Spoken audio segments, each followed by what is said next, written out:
नमस्कार, मैं आपके साथ अंजना और आप देख रहे हैं नेशन न्यूज। भारत देश का सर्वाधिक खबरों वाला चैनल जो आपको निष्पक्ष और सच्ची खबरें सबसे पहले नेशन न्यूज पर आपको देखने को मिलती है।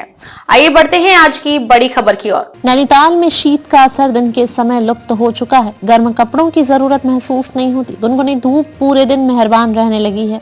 लोग मौसम का भरपूर लुत्फ उठा रहे हैं। पिछले 2 सप्ताह से मौसम का ये मिजाज बरकरार है।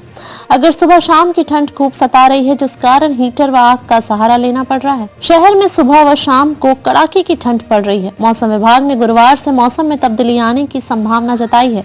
इसमें दो राय नहीं कि शीत का असर दिन के समय लुप्त हो चुका है। गर्म कपड़ों की जरूरत महसूस नहीं होती। गुनगुनी धूप पूरे दिन मेहरबान रहने लगी है।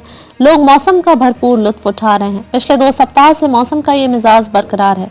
अगर सुबह शाम की ठंड खूब सता रही है, जिस कारण हीटर व आग का सहारा लेना पड़ रहा है। आर्यभट्ट प्रेक्षण विज्ञान शोध संस्थान एरिच के वरिष्ठ वायुमंडलीय विज्ञानी डॉक्टर नरेंद्र सिंह के अनुसार मौसम में तब्दीली आ चुकी है। जलवायु परिवर्तन इसकी बड़ी वजह है।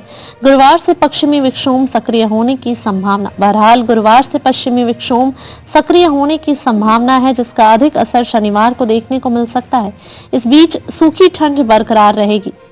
जीआईसी मौसम विज्ञान केंद्र के अनुसार अधिकतम तापमान 19 व न्यूनतम 6 डिग्री सेल्सियस रहा। आर्द्रता अधिकतम 80 व न्यूनतम 50% दर्ज की गई। कड़ाके की ठंड से वन्य जीव भी बेहाल। शहर में पड़ रही कड़ाके की ठंड से इंसानों के साथ ही जानवर भी बेहाल है। ऐसे में चिड़ियाघर में मौजूद प्राणी भी ठंड के असर से अछूते नहीं है। चिड़ियाघर प्रबंधन की ओर से प्राणियों को ठंड से बचाने के लिए ब्लोवर व हीटर का सहारा लिया जा रहा है। खाने में गर्म तासीर का भोजन बढ़ाकर जीवों को राहत दी जा रही है। साथ ही पक्षियों के बाड़ों को तरपाल से ढका जा रहा है।